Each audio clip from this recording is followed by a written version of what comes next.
Hi, and welcome to Calm Water Crisis Consulting's recording of the webinar titled Could It Happen Again?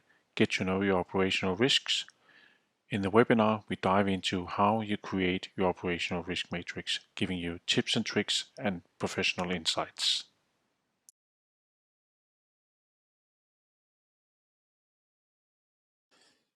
Good afternoon, and welcome to today's webinar session. So we are here today for the second webinar in my series of 7 webinars covering the super exciting topic of crisis management. In the series, I'm talking about various relevant topics under the headline crisis management and risks. And I hope that I can inspire you and provide you with some tips and tricks and, of course, a lot of good insights. So this second session has the headline, Could It Happen Again? Get to know your operational risks. And this is actually about how you develop your risk matrix, the risk matrix, which is the foundation for both initiating any preventive actions you can take to reduce the likelihood of a crisis, or at least the consequences should a crisis happen. And it's also the foundation for the crisis management plan, which is the topic of one of the future webinars. The session today is scheduled for 45 minutes. So there will be first a session where I'll introduce the topic, and then there will be time for questions and answers afterwards. And let me start off with just a couple of practical details. Since it's a webinar, it's kind of a broadcast session, so you're all muted. But if you want to ask questions as we go along, you are more than welcome to do so, and I will take them when we get to the Q&A part towards the end. Please use the Ask a Question button in the bottom of your screen. That makes it easier to steer the questions, and then we can save the chat if there's any practical issues that you want to highlight should sound disappear or video quality be very poor. After the session, you can always log into the webinar and get access to a video recording of this session. So enough about the practical details, and since I'm pretty sure you don't want to look too much at me, but rather see the slides, I'm just gonna make myself a little bit smaller here before we move on. So I can see from the participant list that most of you know me a little bit, but for those of you who don't, then I have spent almost my entire professional career getting as prepared as possible. All starting off in the Danish Navy, where this is probably what you do in the military, is that you prepare for something that you hope never come, and you exercise that to almost as much as you can get away with. Then I've been spending a lot of time in the maritime industry, doing hardcore day-to-day operations, and also ending up with doing crisis management as well, and implementing a full-fledged crisis management system at Maersk Line and running that for a couple of years. So I think I have the foundation that is needed to give and share some insights on the topic. And one of the central pieces that I've learned in my work with crisis management is that it's not always black and white, and you need to figure out how to balance commercial requirements with operational or safety or security requirements as well. And particularly crisis situations, this is super important. So what I like to bring to the table is also a commercial understanding of what role that crisis management can play. But enough about me. Let's look at what we're going to talk about today. So the first part will be, why is risk assessment and operational risk assessments important? And then we go through the process for creating a matrix and setting ourselves up for getting ready to make the crisis management plan or initiate preventive actions. So that will cover critical function, threats, consequences, the risk matrix in itself, and our current state of readiness. and then we sum it up, and then hopefully after approximately 30 minutes from now, I have been through it all. So this will not necessarily be something you can take straight out and go out and do, but it will give you an idea of the process that is required to go through if you want to do a proper risk assessment. And of course, there's a lot more to it than what I can cover in 30 minutes, but I hope it will give you some insights. Some of you might have seen this before, because I try to use it every time I talk about crisis management. And the key here is that crisis management is all about preparation. So the better you're set up prior a crisis happening, the more likely it is that you will actually also succeed in delivering a good crisis resolution. And it all starts with the analysis part, and that's also what we're going to talk about today, where you find out what your risks are. And based on your risk, you can make a good and solid crisis management plan that you can exercise. And then in the preparation phase, and that's basically before any crisis you have or in between crises, you exercise, you learn, and you adjust constantly until both your plan is perfect, or as perfect as it can get, as well as your team that's going to handle it is actually well versed in the crisis management plan, and they know exactly how to react. So should the crisis then happen, then you move into the handling phase where you activate your team, you act and you deal with the crisis yourself, and you communicate both internally and externally.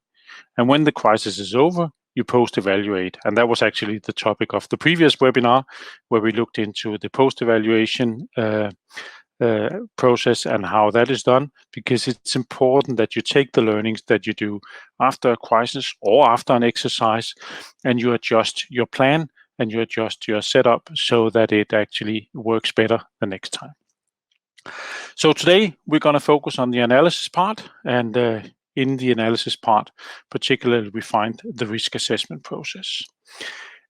And the value of doing all this is with the risk assessment is that that's actually the foundation for us to extract all the other values that we want to get. So if we have done a proper threat and risk and impact analysis, which we're going to talk about today, then we are in a better position to take the right preventive actions.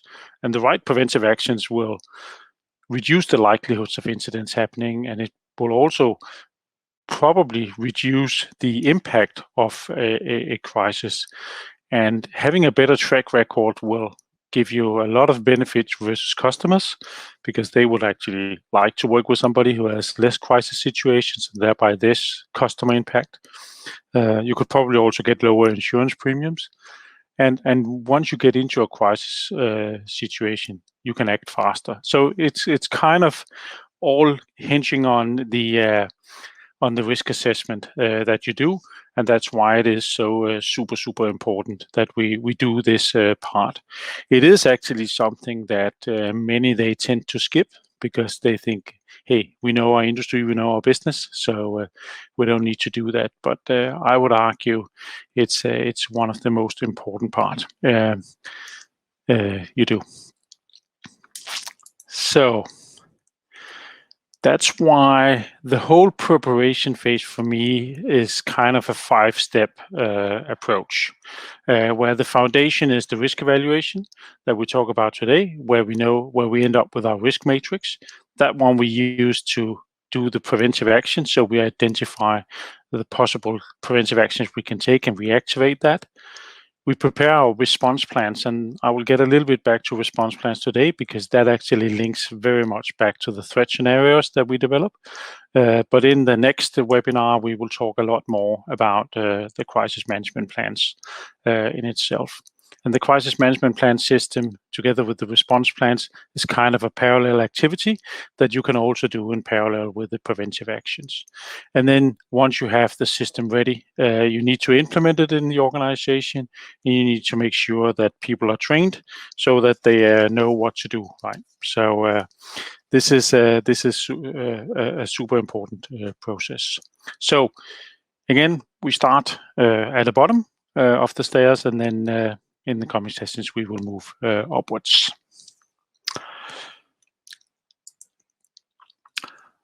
The first step is critical functions. And why do we talk about critical functions and not just everything that can hit our company? I think it's important when you talk about risk that you also discuss with yourself and with your team what is actually critical for our business, what is critical towards our customers, what is critical towards competitors, what is critical for our reputation, and of course, what is critical for our finances. And if we look at that and we identify these, we can also make a much more focused threat analysis where we link it straight back to the critical functions. And we can also make the right plans because if we only focus on the critical functions, we can have detailed plans for scenarios that impact the critical functions, and then we can have more general setups that covers the broader spectrum of functions and threats. Talking about critical functions, it's unfortunately very common when you talk with enterprises that they regard everything as critical. I think it's in human nature when you talk to people that they will just say that either their function or their process or the process that they manage or the people that they have, they are the most critical for the company. But in reality, it is probably much less that are really, really critical. I would say you can use the focus points on the right-hand side to determine what is really important and critical. So if it has a major financial impact or major reputational impact, a major customer impact or major competitive impact, then it is likely that it's a critical function if it's either one or a combination of these. But not everything is critical, right? So just having a sales function as an example is probably not a critical function. But if it was an online sales platform, as an example, if you're an online business, then the online platform might actually be a critical process or a critical function that you need to protect, and that way sales could become the critical part. The good thing here, or my recommendation would be to use a neutral person to challenge your criticality, just to make sure that you don't end up with too many. So that could either be an external person like myself, or it could be somebody from your industry or from somebody you think can actually challenge you enough on these. And it's actually something that is worth spending time on. Looking at critical functions, I divide them into 4 groups, and this is also how many people that are looking at critical functions are dividing them into. So we look at processes and functions. So examples of that could be the quality control function could be something, or the quality control process. It could be an IT function or something similar. Or if you have this example with a laser engraving, if you have something where it's important for the product itself that you laser engrave something, then that process of getting that done might be critical. It could be many different things. This is just examples. Then we look at staff. There's definitely staff that are critical. It could be, let's say, you run old AS400 base servers in your IT department. Then if you don't have the right expertise in the company, or you only have one, then that person becomes critical. Or it could ultimately be a supplier of support to that system that becomes the critical part. Could be certain leaders. Many would say that the CEO is critical or the CFO is critical. Well, not necessarily that, but it could be. But it could also be functional experts. So if you have, say, a specific software developer or a key account manager that sits with 60% of your business, or your most important customer who is 80% of your business, then of course that person, at least in the short run, becomes a critical function or critical staff that you need somehow to protect. Then we talk about infrastructure and assets. And infrastructure and assets, I think, gives itself. It could be buildings or warehouses or vehicles or certain machines. I mentioned CNC machines or these cutting machines or similar welding machines, whatever you have. But it could also be your IT infrastructure. It could be a lot of other things, or production facility that also could be an infrastructure thing, or if you're in shipping your network or something like that. So these are the changeable physical things. And the last group we look at is suppliers and supplies, and there's a difference between these two. So let's say you're a company that are depending on access to cooling water. If you're producing something that needs to be cooled during the production process, then supply of water from the public systems is going to be critical. Or if you need to have system up and running for 24/7, you need electricity, then electricity becomes a critical part. But it could also be things like spare parts for critical machinery, or it could actually be that you have raw materials or components coming from a sub-supplier, let's say in Thailand, then that sub-supplier becomes a critical function for you and something you need to consider threats against, and also how you can reduce the risks. So as you can see, there are many examples, but if you use these 4 headlines, you will get around most of the things that you look at. Good. So now we know the critical functions. We have mapped that out, and we have challenged it, and we are certain that these are really the critical ones. The next step is then to identify the threats towards these critical functions.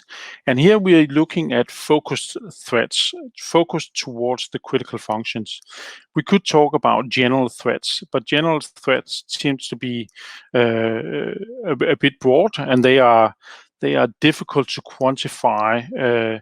They're harder to make preventive actions for, and it's almost impossible to create response plans that cater for more general threats without knowing exactly what it is the threat is against. So that's why we used focused threats towards the critical functions, and then general threats are covered by or sort of the unknown that is covered by a solid crisis management structure. So just having the right setup and the right organization and the right processes around it will enable you to actually deal with the more general threats that you might not have covered in your response plans. And it's also very likely that there will be things hitting you that you haven't seen coming. I think COVID-19 is probably a good example of a pandemic that nobody had seen coming. Well, maybe we had seen a pandemic on our risk map, but that authorities would take such strong measures as we have seen in the past couple of months globally with complete shutdowns. That's probably not something anybody had seen coming.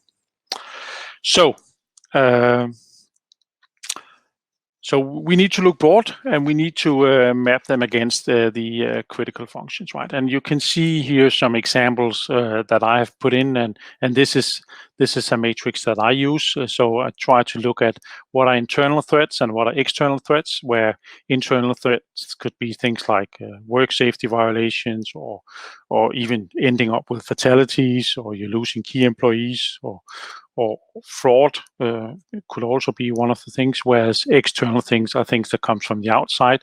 So broader labor strikes, not necessarily inside your company, but labor strikes that maybe impact supplies that you're going to get in, or utilities or things like that.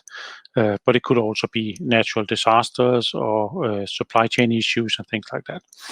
So there's a huge list of potential crises that can hit you, and you need to look at each of your critical functions and then work your way through a threat catalog and try to see which of these could potentially hit it. And I think you need to not rule out too much, but what you need to do is that you need to assess the likelihood of it happening. So let's say it's your critical function is your warehouse here in Denmark. Then a natural disaster like earthquake is probably not very likely. It's probably unlikely. A hurricane or something hitting your warehouse in Denmark, well, it could happen, but it's probably not that frequent. So you need to assess the likelihood, and I think you get the direction I'm going here with this. Once you have the critical function and the identified threats, you can basically convert them all into scenarios. So you create a catalog of scenarios that you can use, right? And an example could be, let's say you have identified your production facility as a critical function, and you have a threat, which is a fire. Then a scenario would be a fire in a production facility where it is the combination of the critical function and the threat. So with this map of critical functions, or catalog if you want, you're actually ready to move into the third step once you've assessed the likelihood. And the third step in this process is the consequences, and now it starts getting really interesting, right? Because here we're trying to upfront assess what would be the consequences if the threat happens to a critical function. So take the example of the fire in the production facility. What would be all the consequences of that, both the direct consequences and the indirect consequences or consequential impact? All these things you need to look at, and I can give you an example that just on the left-hand side, which is this is an example of a fire in a container on board a ship, and this is all the consequences that this had summarized up into headlines. But you can see that if you look at that one, that there's a lot of very direct consequences of just getting the fire under control, but then there's all the consequential damages with claims for damaged containers and claims for goods and replacementship in the network and reputation loss and things like that. So the list gets very, very long, and this is a very important exercise that you need to do, because once you understand the potential consequences of a crisis or scenario to your critical function, you can actually also start both looking at the preventive actions, and you will get most likely already here in this part of the process get a good idea of what are the things that we need to think about. So let's take the example of the container fire here. So one of the, and this is a real example from my time with Maersk Line, where one of the things that we were looking into as a consequence of one of these things were, okay, we need to have a pre-agreement with with fire experts that we can call directly, don't have to go through the problem of negotiating contracts, etc. We can just activate them, and they will attend to the situation immediately. So that's one of the preventive actions, both which doesn't necessarily prevent anything, but it helps us get faster and more efficient through a particular crisis. One of the challenges that you're going to have when you get into a scenario bank like we talked about before, and you start looking at consequences, how do you rank crisis situations? And if you ask a lot of people, it will be very subjective on what is the most critical for a company, depending on where you sit. So I like to use a methodology where we convert everything into money value. So the consequences, all the consequences, we try to put a money value on, and then the sum of all the consequences for a particular scenario, that is what we use for assessing the ranking of these scenarios. And why using money? I think money value is the only real easy comparable denominator we can actually use, where we take all subjectivity and emotions out of it when we start prioritizing. I've met a lot of customers who say that, yeah, but it's difficult to put, as an example, money on lives or loss of life or on reputation. We don't really know what it's going to be. But here you really need to talk to some of the experts that you have. There are models online that you can use for assessing the cost of lives or loss of lives. And you really need to do an effort here. It don't need to be down to the last cents, but you need to have a good idea of what it is. And then you need to start ranking it. And that's why we want to make a 1 to 5 or 5 brackets where we put a money value on each bracket. And this is not something you can do as a crisis manager who sits there and are deciding that. This is a discussion you need to have with the CEO or the CFO and the executive team to make sure that you are aligned on what is critical to the company in terms of money, what is very serious or serious. And I put an example in here on what it could be. Could be maybe if it's less than $100,000, then it's maybe limited consequences for a scenario. For some companies, that would be a lot, but for other companies, that would be very little, and you can see where it goes. And this is what we use to rank the crisis scenarios. But make sure that you take this dialogue with the CEO as well.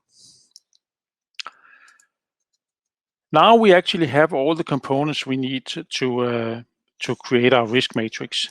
And this is where we do the risk calculation. So the risk calculation or risk score of a given scenario is the threat likelihood that we scored 1 to 5 earlier. That was a little bit of a subjective evaluation, but of course using all the expertise that we can get. So let's say it's something that is weather related. For example, we can take historical weather data to see what the likelihood of a flooding or a storm or something like that, and that could bring a little bit more facts into our assessments of the threat likelihood. But the consequence impact we already calculated before, because that's actually where it fits in the money brackets that we talked about.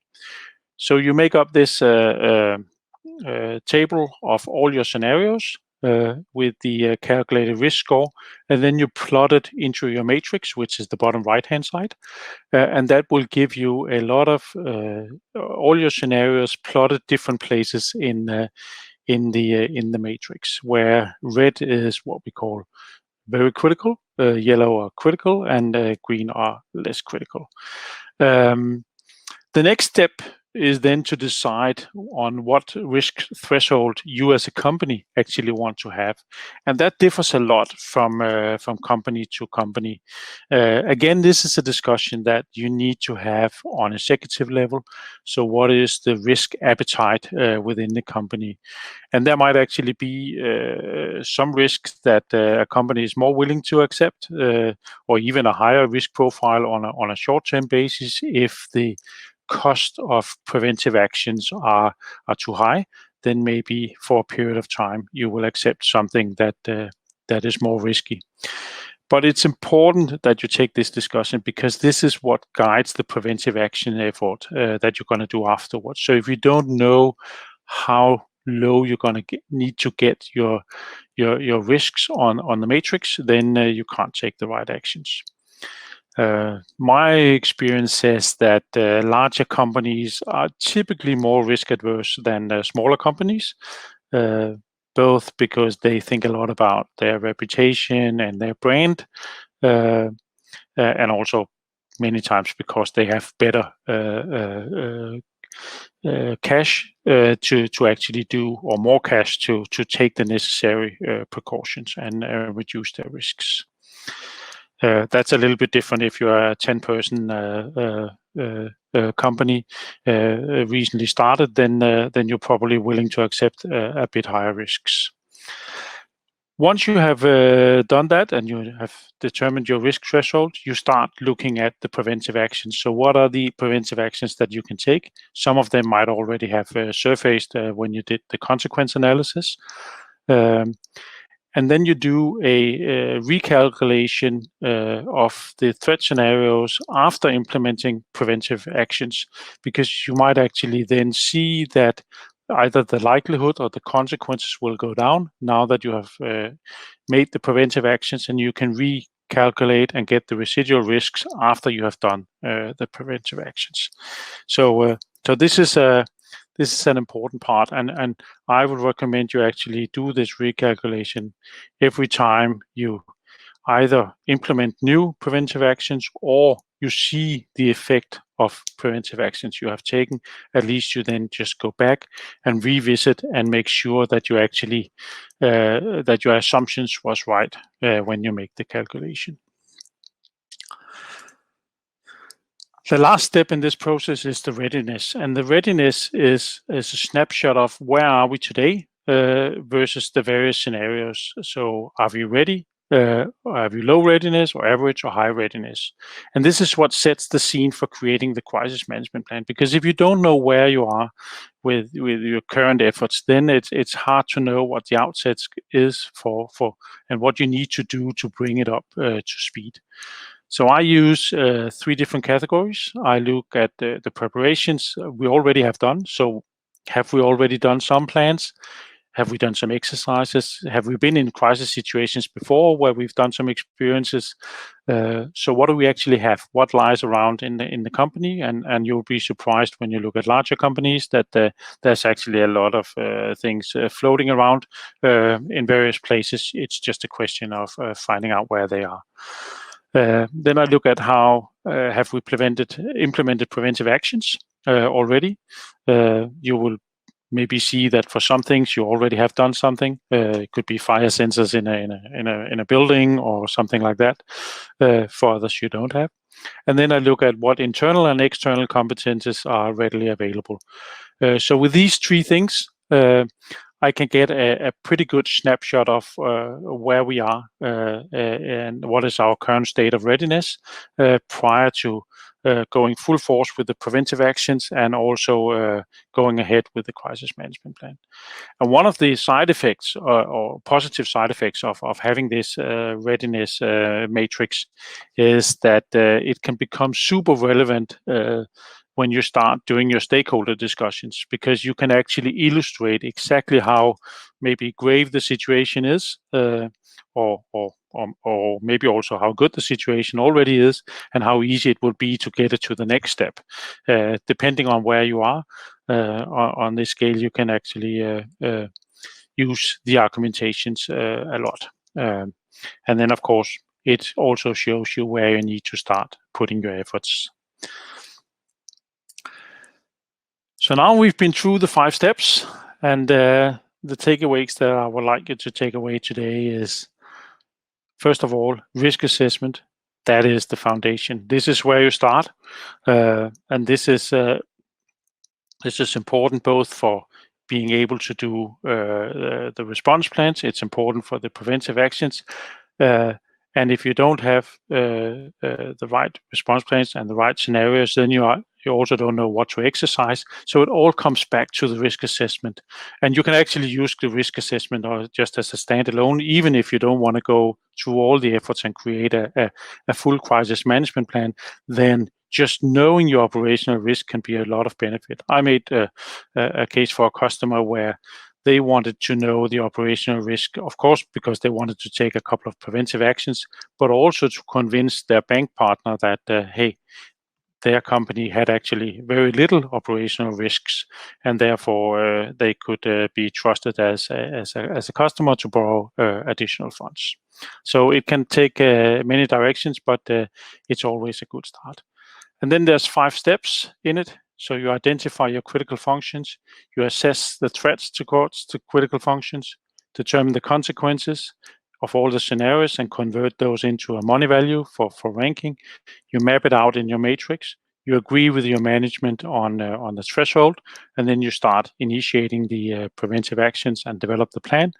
and you use the evaluation of your present readiness as the foundation and the starting point for where you're going.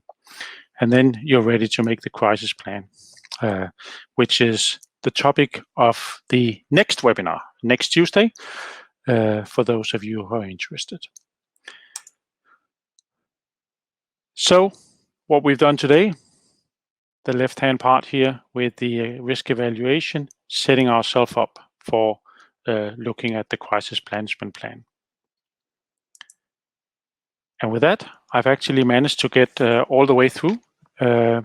And I hope this has given you some insights and some idea of what is needed to get done when you make your operational risk assessment. The next webinar is on Tuesday, 1 o'clock, covering the crisis management plan. And the invitations will go out to those that already subscribe to my newsletter in the next coming days. And you can also go in on the landing page via my website, or you can look at my LinkedIn profile, where the invitations also will come out later today. So with that, I will shut up for now and then open up the floor for any questions you might have, and feel free to ask, and then we'll take them from there. So over to you.